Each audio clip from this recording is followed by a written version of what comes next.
প্রিয় দর্শক, সিরিজ নিউজে স্বাগত। গত এক বছর আগে একটি সেট হারিয়ে গিয়েছিল আইফোন।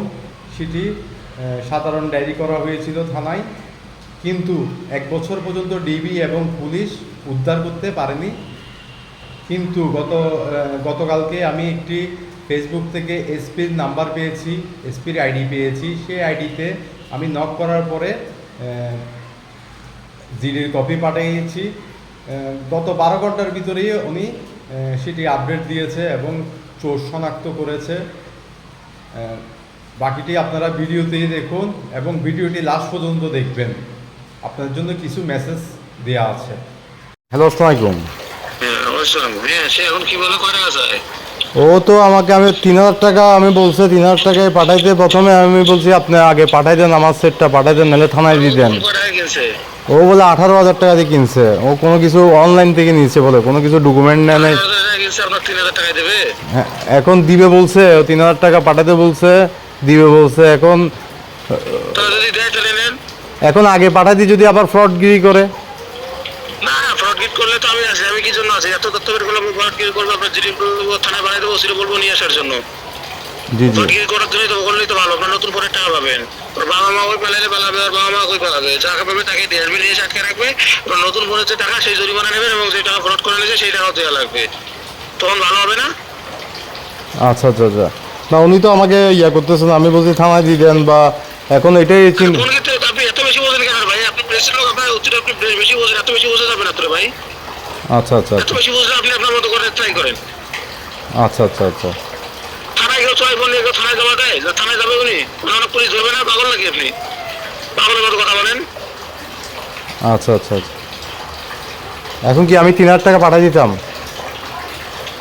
এখন আপনার ইচ্ছা ভাই, আমি জানি না। আপনার এখানে কিছু বলতে পারবো না আমি। আপনার ইচ্ছা যেমন চাই করেন। আপনি যে কথা বলছেন আমার আবার মনে হয় না যদি আপনার ফোন দেবে। আপনার রিক্স নেন, আমি এটা রিক্স নিতে পারবো না। আপনাদের বেশি বোঝাতে থাকলেন, সবসময় আপনাদের প্রশ্ন করতে করতে মানে এগুলো আপনারা মনে করেন এখন উল্টো পাল্টা প্রশ্ন মনে করছেন, এই জন্য তো এরকম বলতেছে। না, উল্টা না, আমি আপনাকে রেকর্ডটা পাঠাইছি। কি বলছে? আমি রেকর্ডটা পাঠাইছি আপনাকে। ওটাই এখন তার কথা বলানোর সঙ্গে এখন যদি ও টাকাটা আবার পরবর্তীতে ইয়ে করে, সেক্ষেত্রে তো আমি আসি রে ভাই। আপনি বুঝে না জানে বা বুঝে বাসা কোটি টাকা নিয়ে পালাক, আমি তো চাচ্ছি পালাক। ও পালাইলে ভালো। আচ্ছা আচ্ছা কোথায় পালাবে? টাকা নিয়ে যাবে কোথায়? আচ্ছা। আমি তো যাবো না ভাই, আমাকে পাঠিয়ে দিতে তো আমিও। জি জি। একটু একটা 17 প্রো মাছ ধরেছে, 45,000 টাকা, 35,000 টাকা পাঠাইছে। আমাদের হুকুম কাউকে করে নাই। আচ্ছা আচ্ছা টাকা বেশি দিলে শিক্ষক, ওরা তো কাউকে হয় নাই। আচ্ছা আচ্ছা এই জন্য ছোট করে জিডি নিতেই চাইনি। আচ্ছা। আমি কি এখন তাহলে 3000 টাকা পাঠিয়ে দিতাম না? হ্যাঁ, যদি আপনার কথায় 3,000 রাজি হয়ে থাকে তাহলে পাঠান, সমস্যা নেই। ওনাকে বলেন ভাই আপনি কুরিয়ার করে দেন। ওনার এখান থেকে কিন্তু কুরিয়ার বেশি দূর না। আপনি এটাও বলেন ভাই আপনার এখান থেকে কুরিয়ার মাত্র 3.2 কিলোমিটার, 3 কিলো 2 মিটার। হ্যাঁ, 3.2। ওনাকে বলেন যে কুরিয়ার কিন্তু বেশি দূর না ভাই, আপনি কুরিয়ার করেন এবং আপনার টাকা পাঠার পর আপনি কতক্ষণ পর সিম খুলতে পারবেন আমি কিন্তু এটাও দেখতে পারবো। সো ভাই যা করবেন চিন্তা ভাবনা করে করেন। যদি কোনো ঝামেলা করার চেষ্টা করেন তাহলে কিন্তু এর পরিণাম খুব খারাপ হবে। কিন্তু আচ্ছা আমি আচ্ছা বলেন যে এর পরিণাম খুব খারাপ হবে। আমি একটু ভয় ভীতি দেখাই টাকা পাঠাই দিন। আর টাকা পাঠাইলে আমাকে জানাই দিন, আমি তাহলে দেখতে পারবো সিম করলো কিনা। আচ্ছা আচ্ছা ঠিক আছে? আচ্ছা আচ্ছা। ঠিক ঠিক আছে, আছে, আপনার কথা বলে আমাকে জানান। ঠিক আছে। আসসালামু আলাইকুম।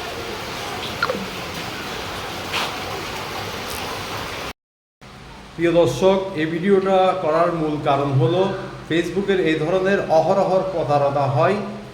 সেজন্য আপনারা সবসময় সজাগ থাকবেন। আর যাকে তাকে এরকম না বুঝে টাকা পয়সা পাঠাবেন না এবং পুলিশ প্রশাসনকে দোষারোপ করবেন না। এটা যে আইডিটা আছে ওটা ফেক আইডি, এসপির নামে খুলেছে। এবং যেটা হোয়াটসঅ্যাপ আইডি আছে ওটাও ফেক আইডি। ওরা সঙ্গবঙ্গ হয়ে ওরা একটা সিন্ডিকেট, মানুষকে টাকা হাতানো নতুন ফন্দি। দয়া করে আপনারা এসবের মধ্যে জড়াবেন না। যে কোনো কিছু যদি এরকম জড়ানোর চিন্তাভাবনা থাকেও আপনারা থানার মধ্যে যোগাযোগ করুন। এই নাম্বারগুলো সঠিক নাকি মিথ্যা। ধন্যবাদ সিডিজি পরিবারের সাথে থাকার জন্য।